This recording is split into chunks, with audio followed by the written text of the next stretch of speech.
Fala pessoal, tudo bem com vocês? Bora atualizar as notícias do Timão porque tem mais informações sobre os adversários do Corinthians na Sul-Americana. Alguns reencontros, alguns velhos conhecidos.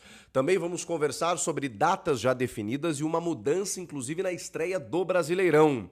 Tem zagueiro que pode sair, pelo menos tem interesse de outro clube. Tudo isso eu vou desvendar a partir de agora nesse vídeo, com números muito positivos do Timão até aqui na temporada. Bom, rapaziada, como vocês sabem, o Corinthians vai encarar na Copa Sul-Americana três adversários já conhecidos, digamos assim, né? O América de Cali, da Colômbia, o Huracan, da Argentina e também o Racing do Uruguai. Por que a gente fala em reencontros, em velhos conhecidos? Porque tem algumas situações aqui para falar desses adversários aqui. Por exemplo, Grupo C da Copa Sul-Americana com datas já definidas. Eu vou passar para vocês aqui a maratona de jogos que o Corinthians vai ter pela frente. Cara, para quem acompanha o Corinthians, para quem é torcedor, para quem cobre o Corinthians como eu, uma maravilha, né? Teremos assuntos, teremos calendário. Para quem estava preocupado ano passado, né, de que o Corinthians, né, disputando ali as últimas posições da tabela do Brasileiro, poxa vida, vai disputar só o Brasileirão no ano que vem, além do estadual, como é que faz e tal. É bom, gente, é receita, movimenta as redes, tem jogo do Corinthians na TV toda hora, lotando o estádio, né? Porque você tem uma fase de grupos da Sul-Americana, antigamente não era assim. Ela já começava mata-mata, tipo a Copa do Brasil. Com a mudança do regulamento, você tem 6 jogos garantidos. Só que aí vem a pauleira, né? Quarta e domingo, Copa do Brasil começando aí nesse meio, tudo isso para, digamos assim, condensar o calendário para depois ter uma pausa na metade do ano para o Mundial de Clubes e aí depois retomar e vamos até o dia 22 de dezembro. Não para, não para. E como a gente não para, eu estou aqui para atualizar vocês. Vamos lá, América de Cali, terceiro colocado no Campeonato Colombiano. Tá inclusive próximo do líder, tem um jogo a menos, acho que 2 pontos atrás, né, do líder, ou seja, é uma equipe que está ponteando a competição, é um adversário tradicional, então acho que inspira cuidados. E os caras contrataram o Juan Quintero, que é aquele gordito, né, que estava no Racing no ano passado, o Racing quente, o Racing da Argentina, campeão da Sul-Americana, campeão da Recopa Sul-Americana sobre o Botafogo, tá com baita time o Racing, hein?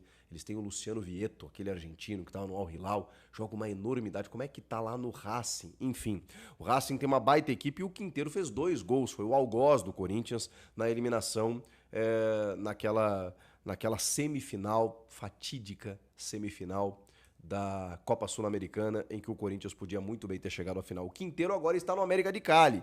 Ele já é veterano, né? Mas é meio pesadito, mas ele mete gol. Então todo cuidado é pouco com ele. O Huracan tem um velho conhecido que não inspira muita confiança, que não deixou saudades. Eu estou falando do colombiano, que está no time argentino, no Huracan, Víctor Cantillo. Eu me enganei com o Cantillo, viu? Olha, chegou um momento que eu dizia, pô, o Cantillo tem que jogar, porque ele tem qualidade do passe, ele tem uma bola mais longa e tal.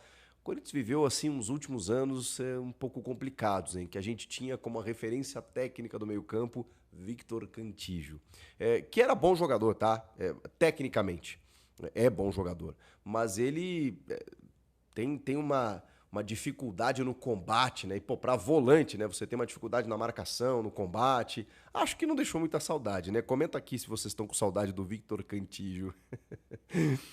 Tinha alguns, eu lembro de alguns jornalistas, alguns influenciadores, eu era um deles, né? Que eram encantados com Cantillo, mas eu logo caí na real, tá? Logo caí na real. Ou não tão logo assim. Defendeu a camisa do Corinthians entre 2020 e 2023. Tá 7 jogos invicto, tá? O Huracan. E ocupa o segundo lugar do Campeonato Argentino, atrás apenas do Boca Juniors. Então, assim, eu sei que o futebol sul-americano enfrenta dificuldades. Eu sei que o Corinthians hoje vive uma fase muito boa aqui para o futebol brasileiro, pelo seu investimento, pela qualidade do elenco que tem. Mas são equipes bem posicionadas aí, tá? América de Cali, tradicional, terceiro colocado do colombiano. Huracan, não é tão tradicional assim, né? Mas é uma equipe de Buenos Aires ali, né? Que disputa muitas competições sul-americanas e é segundo colocado no Campeonato Argentino. E o último é o Racing do Uruguai, que o Corinthians enfrentou no ano passado, na fase de grupos, empatou em Montevidéu 1-1 e meteu 3-0 na Neoquímica Arena. Não teve muita dificuldade o Corinthians diante do Racing do Uruguai, que, assim, vamos combinar, Se fosse o Racing da Argentina, seria um problema. O do Uruguai não tem tanta dificuldade. Ele é nono colocado no Campeonato Uruguaio. O Campeonato Uruguaio tem 2 times, né, gente? O Nacional e o Peñarol. E mais alguém? Montevideo Wanderers. 2 times, né? Então os caras são nono lugar no Campeonato Uruguaio. Então vamos lá, né? O Corinthians não pode ter dificuldade contra o Racing do Uruguai. Datas definidas, 2 de abril, uma quarta-feira, o Corinthians estreia na Sul-Americana, jogando em casa, recebendo o Huracan às 7 horas da noite. Horário ruim, hein? Para chegar em Itaquera, o metrô daquele jeito, trânsito, São Paulo, loucura. Mas é o calendário, não tem muito o que fazer. 7 da noite, numa quarta-feira, o Corinthians recebe o Huracan para estrear na Sul-Americana. Lembrando, sempre é bom lembrar, que desse grupo aqui, de todos os grupos da Sul-Americana, só o primeiro avança para as oitavas. Os segundos colocados enfrentam os terceiros colocados da Libertadores e disputam um play-off. O que são esses play-offs? São um jogo de mata-mata, né? Ir e volta para decidir quem chega até as oitavas de final. O primeiro vai direto para as oitavas. Então, vamos ver. Acho que o Corinthians tem plenas condições disso. Recebe o Huracan no dia 2 de abril. Na outra semana, no dia 8 de abril, joga na Colômbia contra o América de Cali. Só que aí esse jogo do dia 8, ele é numa terça-feira. Tô olhando o calendário aqui. Terça-feira, ou seja, o jogo do fim de semana pelo Campeonato Brasileiro entre a estreia na Sul-Americana e a segunda rodada vai ter que ser no sábado. Então o Corinthians vai jogar quarta, vai jogar sábado, vai jogar terça de novo, tá? Aí dá uma pausa. Ele só joga no dia 24, fechando o primeiro turno, indo ao Uruguai jogar contra o Racing. 24, 7 da noite. O jogo contra o América de Cali fora é 9h30, tá? No dia 8 de abril. 24 de abril, 7 da noite, contra o Racing, também na Neoquímica Arena. Esse dia 24 é numa quinta-feira. O Corinthians começa numa quarta, joga na outra terça, pausa uma semana e joga na outra quinta. Porque aí começam também o calendário da Copa do Brasil. Irmão, é o chamado quarta e domingo pelas próximas 10 semanas. Só que o quarta e domingo é maneira de dizer, né? Vai ter jogo terça, vai ter jogo quinta, vai ter jogo sábado, vai ter... É loucura. Segundo turno, recebe o América de Cali, aí já no mês de maio, que é o seguinte, né? Abril e maio ocorrem essa fase de grupos aí da Sul-Americana. Joga contra o América de Cali na Neoquímica Arena no dia 6. 6 é uma terça-feira, 9h30 da noite. Vai ao Uruguai jogar contra o Racing no dia 15. Isso é uma quinta-feira, às 7 da noite. E fecha jogando contra o Huracan na Argentina. Os 2 últimos jogos são fora de casa. Racing no Uruguai, Huracan na Argentina. O Corinthians tem que estar encaminhado aqui, tá? Para não ter dificuldades. O primeiro turno, ele é com 2 jogos em casa. É aí que o Corinthians encaminha. E ele abre o segundo turno também jogando em casa. Então, assim, dos 4 primeiros confrontos, ele joga 3 em casa. É a chance do Corinthians encaminhar a sua classificação. A gente sabe que a Neoquímica Arena é uma grande aliada do Corinthians. Então, recebe o Huracan, joga contra o Cali fora, e aí recebe o Racing e recebe o América de Cali. Gente, esses 4 primeiros jogos, 3 em casa, é para encaminhar. Esse último jogo contra o Huracan só no dia 27 de maio, numa terça-feira, às 9h30 da noite. Então, tá variando muito o calendário, tá?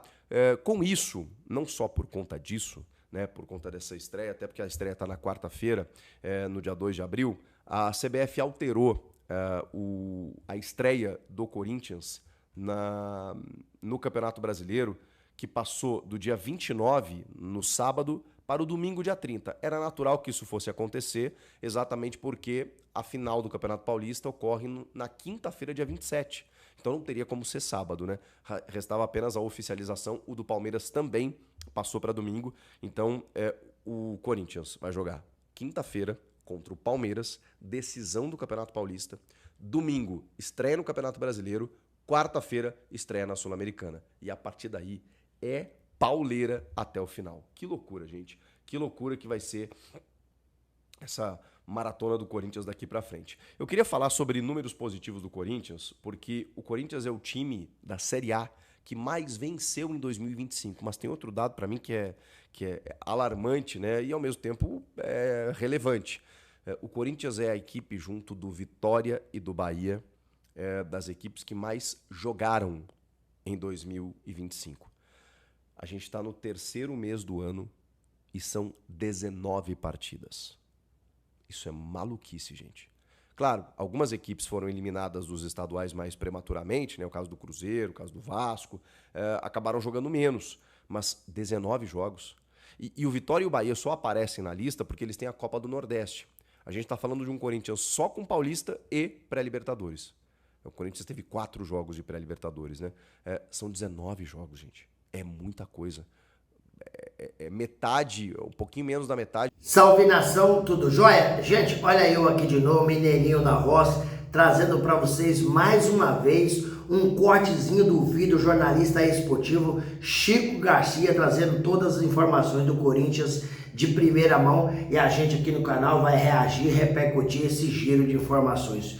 Corinthians que fez um jogo espetacular contra o Palmeiras, impecável no Allianz Parque, pelo primeiro jogo da decisão do Paulistão, e o Corinthians na frente, deu o primeiro passe. Tá com a mão na taça? Ainda não, porque tem um outro jogo de volta dia 27, mas se o Corinthians jogar certinho como jogou no Allianz Parque, jogar com raça, com vontade, determinação, com certeza o Corinthians tem chance total de ser campeão paulista, quebrando aí uma hegemonia palmeirense, né? Que se o Palmeiras conquistar esse título agora, será tetracampeão paulista. E ninguém nos tempos modernos foi ainda tetracampeão paulista. Corinthians foi tricampeão paulista. Quando o Inter ia completar aí o tetra em 2020, o Palmeiras quebrou a hegemonia do Corinthians e foi campeão.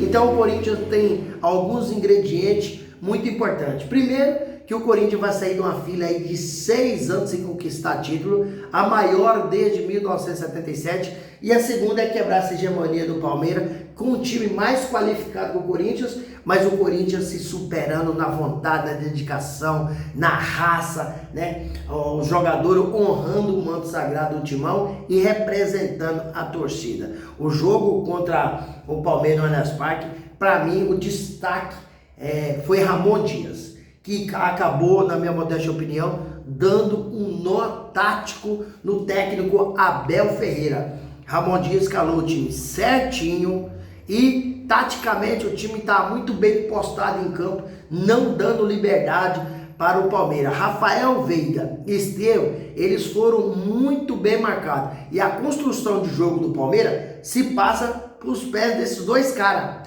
Esses caras, se forem anulados, acabou a construção do Palmeiras, porque não chega a bola para o Vitor Roque, não chega a bola para o Facundo Torres, não chega a bola no ataque do Palmeiras, então o Palmeiras não tem construção. E a defesa do Corinthians, que é alvo de crítica, e eu mesmo já critiquei diversas vezes, porque os posicionamentos em campo, ele é muito errado. Tem coisa que a defesa do Corinthians comete erro, como se estivesse no infantil, no juvenil do Corinthians. Posicionamento. O gol que o Tiquinho Soares fez contra o Corinthians, empatando na semifinal em 1-1, foi posicionamento totalmente errado dos jogadores e do treinador Ramon Dias. E nesse jogo do Palmeiras a gente tem que elogiar, porque o posicionamento foi correto. O time, Mateuzinho, que para mim ainda falta qualidade técnica para jogar no Corinthians, foi impecável.